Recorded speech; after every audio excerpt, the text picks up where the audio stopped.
Today there are a lot of updates from the Kharkiv direction. In the Lyptsi region, the most interesting news revolves around the ongoing fierce battles. Ukrainian forces are tactically aiming to weaken Russian troops by severing their supply and reinforcement lines. Meanwhile, Russian forces have attempted to counter this tactic with an offensive towards Lyptsi, but their efforts have resulted in a significant setback. A significant development has emerged concerning the tactical operations of the Ukrainian drone operators from the esteemed Madyar's birds detachment. Founded by Robert Brovdi, also known as Madyar, this unit is regarded as one of the best drone operating forces in the Ukrainian military. Recently integrated into the Ukrainian Marine Corps as the 414th Marine Strike UAV Battalion, Madyar's birds have been deployed to the Lyptsi front in response to the Russian offensive in Kharkiv that commenced in May. A few days ago, a Russian soldier shared a detailed account on social media of how his unit was relentlessly hunted by Madyar's drones. His description provides valuable insights into the extraordinary intensity of Ukrainian drone operations, highlighting the relentless precision and effectiveness of these tactics. Firstly, the account begins with the soldier describing how his unit was detected and attacked by a massive swarm of drones immediately after crossing the border. This demonstrates the Ukrainians' tight control over the region. The Russian soldier claimed that the overwhelming number of drones allowed Ukrainian forces to target even wounded Russian soldiers using up to 3 drones per target. This level of drone deployment seemed inconceivable to them, given the supposed scarcity of Ukrainian drones they had been informed about. Secondly, the Russian soldier's account highlights advanced Ukrainian tactics involving drone swarms directed by reconnaissance drones operating within a 20 km radius.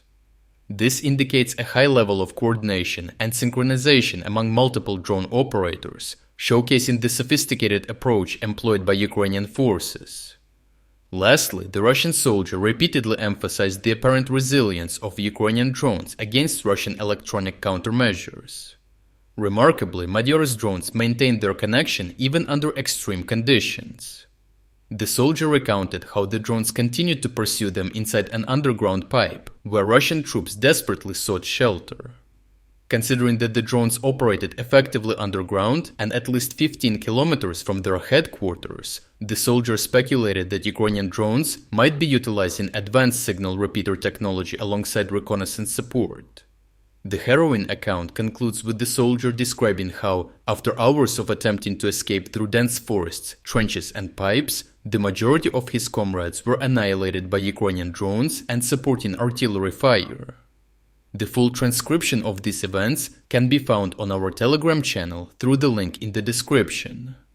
In response to the devastating impact of elite Ukrainian drone units across various frontline positions, the Russian army is urgently seeking effective countermeasures.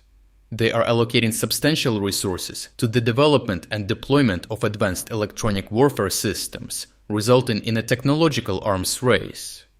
Despite frequent announcements of new advancements, the reality on the ground suggests that Ukrainian forces remain a step ahead, largely mitigating the effects of Russian electronic countermeasures for the time being. Additionally, Russian forces are reportedly developing and formalizing a military motorcycle specialty. This initiative responds to increased Ukrainian drone strikes and aerial reconnaissance and addresses the growing shortage of Soviet-era equipment.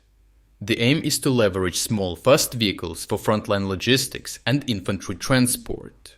For instance, a Russian military analyst recently disclosed that the Russian 5th Motorized Rifle Brigade is establishing its own military motorcycle school, with other brigades evaluating the initiative at a high level.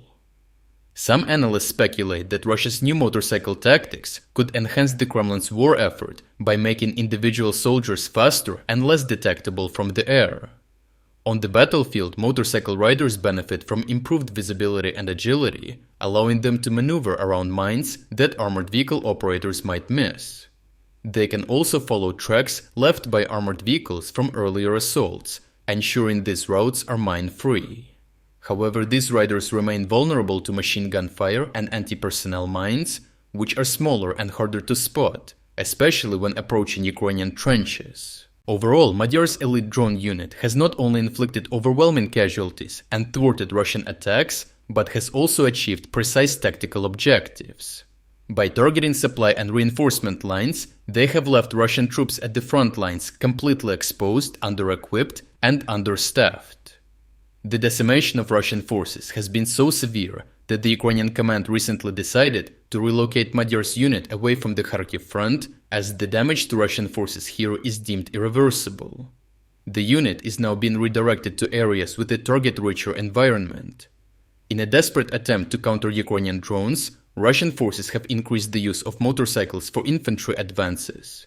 However, this tactic, which sacrifices armor and firepower for mobility, often results in higher losses. Despite these efforts, the situation remains unchanged, allowing Ukrainian forces to conduct a decisive offensive.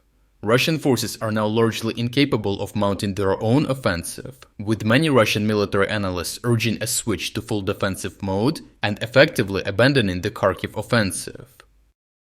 If you're against the invasion of Ukraine and you want to support the work that I am doing, consider making a purchase in the online store UA Supporter. Here you can find a lot of products with Ukrainian symbols to not only show your support for this channel, but also for Ukraine. The link to the online store is in the description. Thank you for watching this report, and I will see you in the next one.